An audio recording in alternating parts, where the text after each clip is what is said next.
নিজস্ব একটি দল তৈরি করেছেন, সেই দল এখন পর্যন্ত সম্পূর্ণ সরকারি পৃষ্ঠপোষক, তারা এখন পর্যন্ত কোনো রেজিস্ট্রেশন পাননি। কাজে আমরা মনে করি এই সরকার একটা উপযুক্ত নির্বাচন দেওয়ার দরকার, কিন্তু উপযুক্ত নির্বাচন এই সরকার দিতে পারবেন না।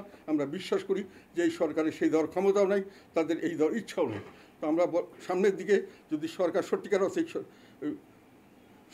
সঠিক কোনো অবস্থান নিতে ব্যর্থ হন, তাহলে দেশের জনগণকে ব্যবস্থা নিতে হবে। বলেছেন একটি মাত্র দল ডিসেম্বরের নির্বাচন, কোন দল সেটা উনি মিন করেছেন আওয়ামী লীগ।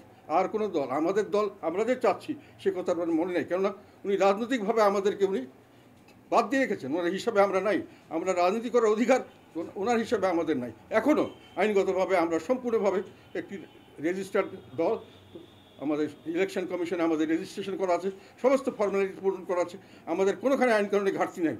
তথাপি ওনারা আমাদেরকে রাজনৈতিক দল হিসেবে স্বীকৃতি দিতে চাচ্ছেন না, সম্পূর্ণভাবে বেআইনিভাবে, এবং আমাদের সর্বাত্মক সব ক্ষেত্রে বাধা সৃষ্টি করছেন। আমি মনে করি যে এইসব কোনো সময় এই বৈষম্য সৃষ্টি করে এখন যে হোয়াইট অ্যান্ড ব্ল্যাক যে একটা যুদ্ধগ্রস্ত সৃষ্টি করা হচ্ছে, সেটা আমাদের দেশেও হতে যাচ্ছে। একটা বৈষম্য বিরোধী বলে তারা যাকে মনে করছেন তাদের হিসাবে, আর তারা যাকে ফেসিবাদ এবং ফেসিবাদের দোষর মনে করেন তাদের হিসাবে, যেগুলো সম্পূর্ণভাবে সত্য নয়, এবং তাদেরকে করে দেশকে একটা সংঘাতময় পরিস্থিতিকে নিয়ে গেছেন। এই সংঘাতময় পরিস্থিতি তারা সামলানোর মতো এই প্রশাসনের সেই ক্ষমতা আছে বলে আমি মনে করি না। পুলিশ প্রশাসন তারা ডিমোরালাইজড, তাদের মনোবল শূন্য, তাদের মধ্যে তাদেরকে বিভিন্নভাবে তাদেরকে এখন দলীয়করণ করা হয়েছে। প্রশাসন একই ব্যাপার, তারা ডিমোরালাইজ, তারা আজকে আছে কালকে জেলে যাবে না পরশু দিন চাকরি চলে যাবে তারা জানে না এই পজিশনে, এবং বিভিন্নভাবে চাপ সৃষ্টি করে বিচার বিভাগেও সঠিকভাবে কাজ করতে দেওয়া হচ্ছে না। এবং সেখানে আমরা এই সমস্ত সংগঠনগুলো যখন নষ্ট হয়ে যাচ্ছে, তখন তারা দেশ শাসন করবে কিভাবে, তারা নির্বাচন সঠিকভাবে দিবেন কিভাবে আমরা জানি না। এবং নির্বাচনে তারা নিজস্ব একটি দল তৈরি করেছেন, সেই দল এখন পর্যন্ত সম্পূর্ণ সরকারি পৃষ্ঠপোষক, তারা এখন পর্যন্ত কোনো রেজিস্ট্রেশন পাননি।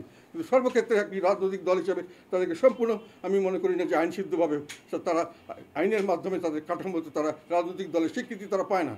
তারা করে যাচ্ছেন, করুক, তার জন্য আপত্তি নাই, কিন্তু তাদেরকে সমস্ত ক্ষেত্রে প্রায়োরিটি দেওয়া হচ্ছে। নিজস্ব দল তৈরি করে সেই দলের মাধ্যমে এবং সেই একই সঙ্গে নির্বাচন করলে সেই নির্বাচনে লেভেল প্লেইং ফিল্ড কখনই হওয়া সম্ভব নয়। এটা অনেকভাবে বলা হয়েছে, 90-র পর থেকে এটা বারংবার বলা হয়েছে। সরকারি দল তার কোনো সরকার থাকলে সরকারি দল কোনো নির্বাচন করতে পারবে না। সরকারি দল যদি নির্বাচন করতে চায় সে সরকার ছেড়ে দিতে হবে।